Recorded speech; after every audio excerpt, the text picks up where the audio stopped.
Aujourd'hui, je vous propose qu'on prépare ensemble un plat de pâtes à la carbonara de Giraumont. Pas très local, me direz-vous? Qu'est-ce que vous racontez? C'est hyper simple. 3 ingrédients, du Giraumont, des pâtes et des lardons. C'est parti. Dans mon eau, je vais saler déjà. Alors vous voyez, quand il y a un volume important d'eau, l'idée c'est qu'on ne sale pas tellement par rapport à une quantité de pâtes, mais par rapport à un volume d'eau. En attendant que l'eau bout, on va commencer.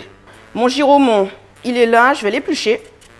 Et on va faire avec ce Giraumont des cubes, tout simplement. Pourquoi je fais des cubes? L'idée, c'est d'avoir une cuisson qui soit très rapide derrière en casserole. Hop! Allez, je vais mettre tout ça dans un bol. Comme ça, après ça, on s'occupe des condiments qui donnent tout le goût à nos plats de chez nous. Ici, je vous parlais oignon pays. Donc, oignon pays, cive, ciboule. En gros, vous avez compris, hein, c'est un oignon frais. Le piment végétarien, j'en mets 2. Un oignon, 2 gousses d'ail. Tout ça, c'est en fonction du goût de chacun. Moi, j'adore mettre ces aromates-là parce que ce sont quand même des marqueurs typiques du goût de chez nous. Tous les condiments qui sont là à la maison, soit vous les coupez à la main, soit comme moi, j'ai toujours mon robot mixeur à proximité parce que je trouve qu'on va vachement plus vite avec. Je les coupe grossièrement. Mon piment végétarien, hyper important, je conserve les graines parce que c'est dedans qu'il y a un maximum de saveur. Donc, je les coupe simplement en 2 et je vais les mettre dans mon petit robot mixeur.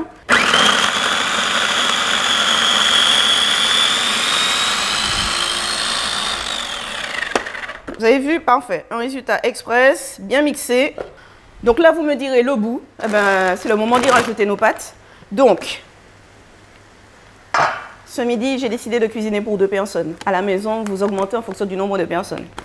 Alors, 1, 2, 3, 4, 5 et 6. Ça devrait suffire. Hop. Alors ici, j'ai allumé le feu sous ma cocotte. Lardons.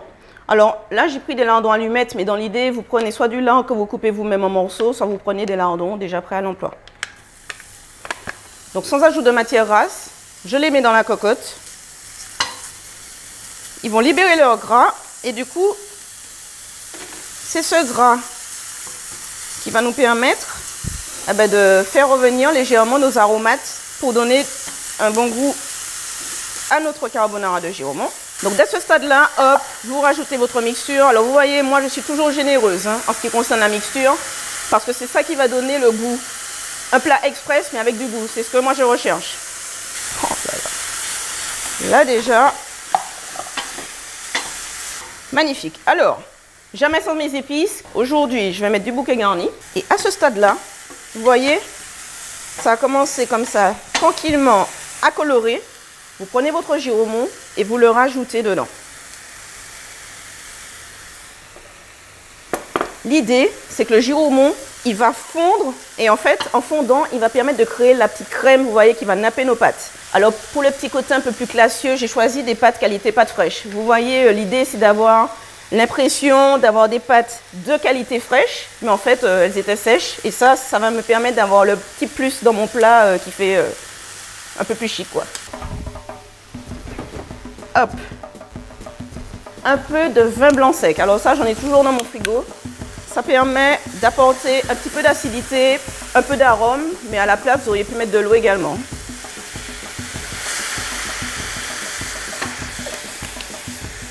Et là maintenant,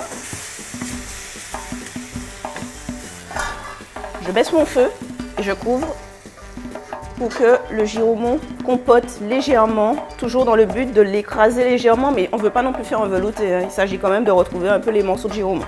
Bon, ben là, ça fait 12 minutes que les pâtes sont en train de cuire, donc je vais les égoutter. On va conserver un peu de l'eau de cuisson des pâtes pour délayer un peu la sauce tout à l'heure si jamais il s'avère qu'elle est trop sèche.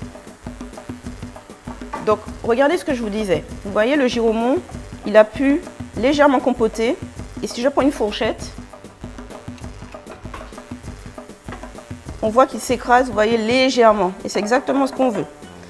Alors, si vous êtes gourmand comme moi, à ce stade-là, on peut se dire, mais c'est un petit peu sec quand même. Donc, c'est là que ma crème va intervenir. Au choix, vous prenez de la crème épaisse ou de la crème liquide.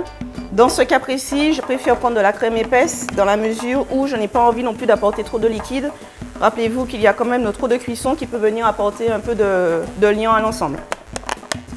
Vous pouvez y aller, franchement. Regardez, une bonne. Allez, on va mettre 1,5.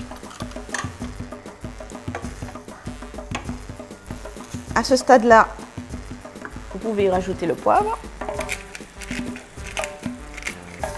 On va venir incorporer nos pâtes dans cette préparation et faire l'ajustement en eau de cuisson si c'est nécessaire. Alors, hop, hop, hop, un petit jeu d'équilibriste. Donc là, je vais rajouter le petit supplément d'eau de cuisson pour aider l'ensemble.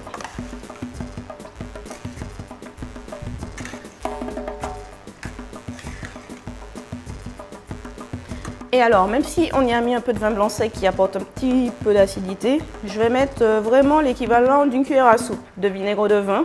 Ça va réveiller le plat en fait, lui apporter plus de fraîcheur.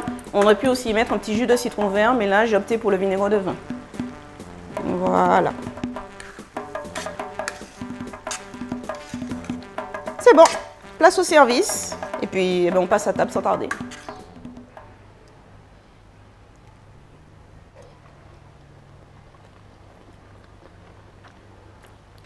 C'est bien ça. Tout y est. Et si j'étais encore plus gourmande, je rajouterais du fromage râpé dedans. À vous de jouer. Retrouvez la recette sur www.tatimarius.com.